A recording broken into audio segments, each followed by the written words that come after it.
Your blood vessels are carrying a huge load right now.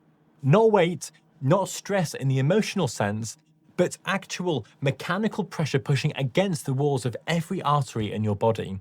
That pressure is happening in your brain, in your kidneys, in the vessels feeding your heart, and it's happening whether you feel it or not.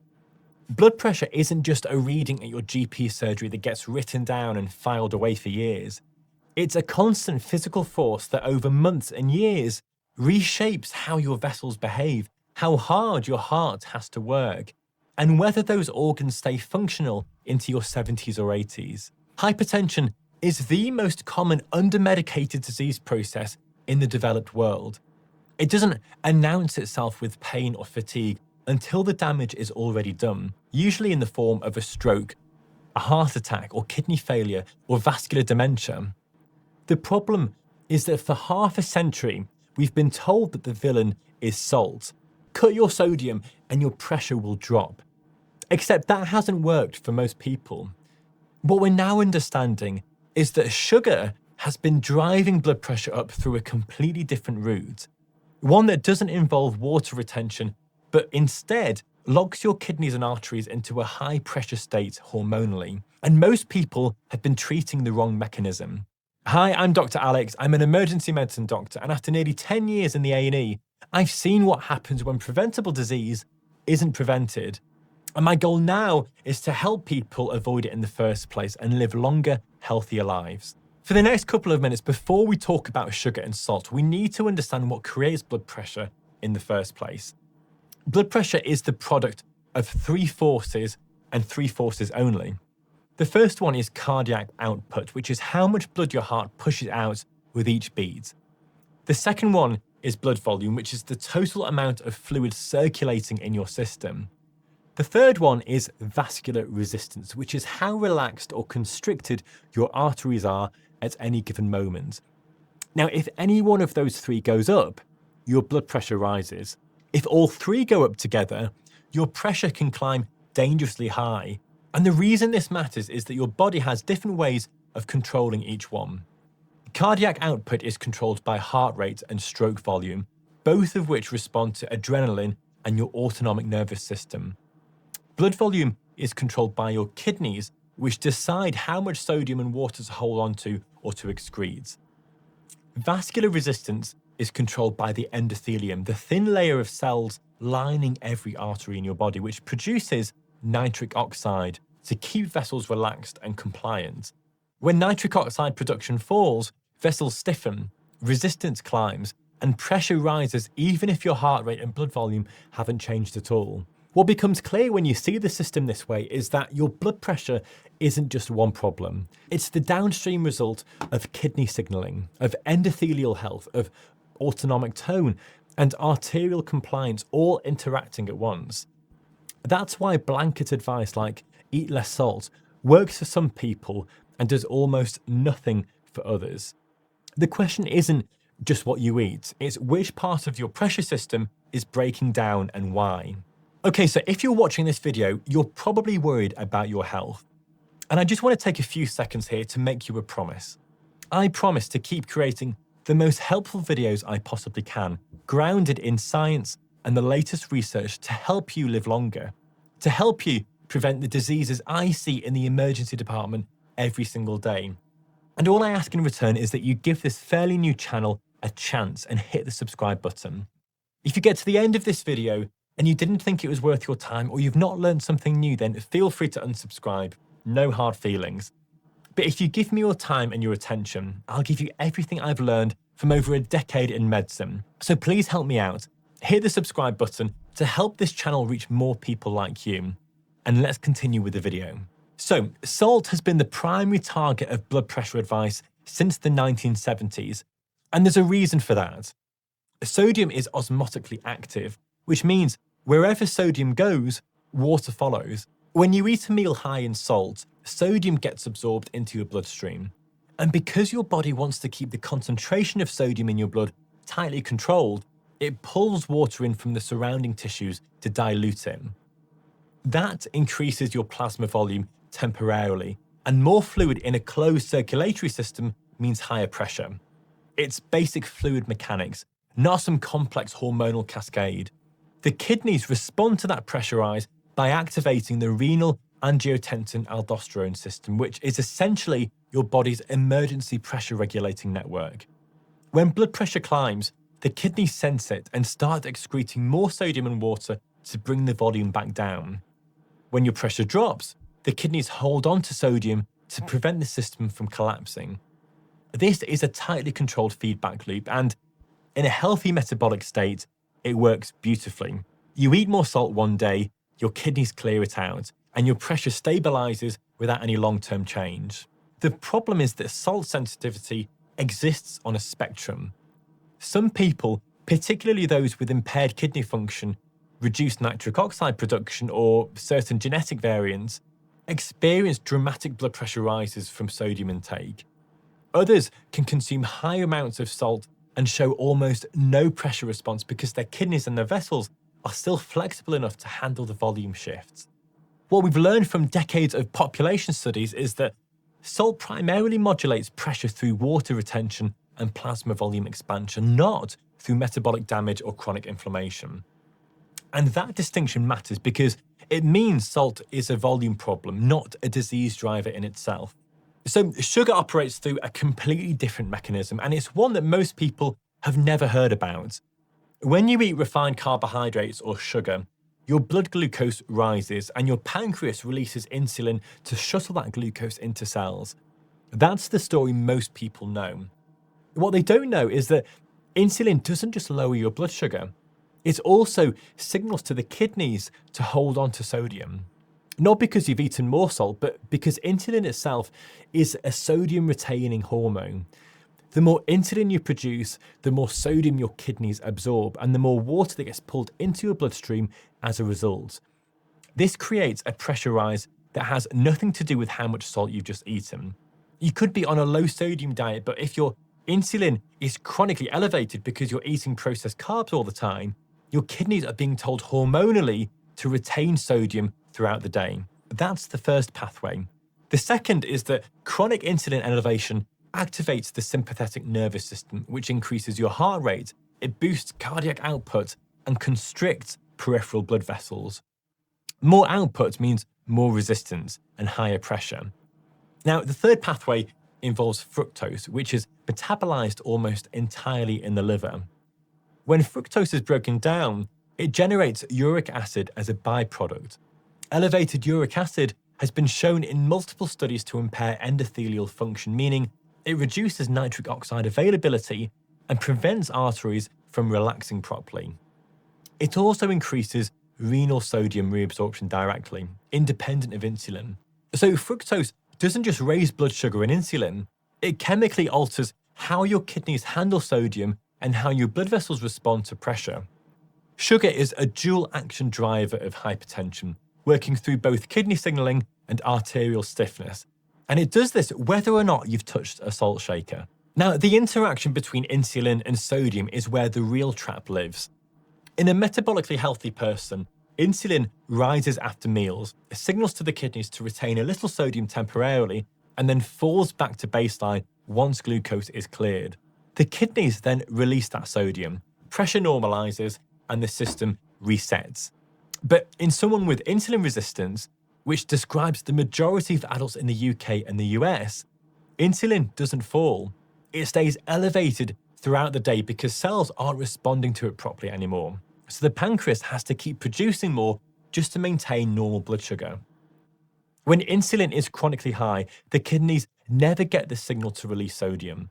They're locked into retention mode. This is why so many patients reduce their salt intake to see almost no change in their blood pressure. They're treating the volume side of the equation while the hormonal control system is still holding onto sodium regardless of how much they're eating. The kidneys aren't passive filters, they're hormonally controlled pressure valves. And if the hormones are wrong, the valve stays closed. What makes this worse is that insulin resistance also damages the endothelium. High insulin levels over time reduce nitric oxide production, which means vessels lose their ability to relax. So you end up with a system where blood volume is being artificially expanded through sodium retention, and simultaneously, vascular resistance is climbing because the arteries can't dilate properly. Both arms of the blood pressure equation are being driven up at once, and cutting salt alone doesn't address either one of them. This is the metabolic pressure trap, and it's why lifestyle advice focused only on sodium reduction has failed for so many people over the last 50 years. If you look at the foods that dominate modern diets, what you'll notice is that they don't just contain salt or sugar in isolation. They contain both, engineered in specific ratios to maximize palatability and consumption. A single serving of many breakfast cereals, or ready meals, or fast food items will deliver high sodium and high refined carbs at the same time. That combination isn't accidental. It's deliberate food design, and the effect on blood pressure is far worse than either ingredient alone. When you eat processed food, you're getting sodium that immediately expands plasma volume through water retention, and you're getting refined carbs that spike insulin and lock your kidneys into that sodium retention mode. The result is that your blood pressure goes up from the volume load, and then it stays up because the hormonal signal to release that sodium never arrives. Again, you're hitting both pathways simultaneously. The sodium creates the initial pressure rise, and the sugar prevents your body from correcting it. That's why ultra-processed diets are so closely linked to hypertension, often more strongly than salt intake alone. Now, what complicates this further is that many processed foods are also low in potassium, which is the counterbalance to sodium in the body.